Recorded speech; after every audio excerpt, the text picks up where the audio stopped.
For today's video guys, pagkatapos kong singusinguhin yung aso,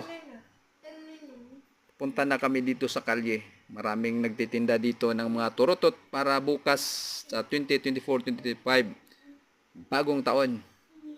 Ito na guys, yung testingan yung sa anak ko. Yan, mga turotot na binibinta dito sa kalye.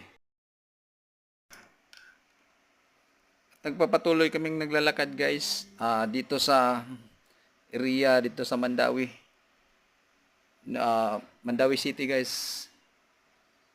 Ito yung kalye dito. Patungo dito guys sa sa malaking mga tindahan na may mga laruan.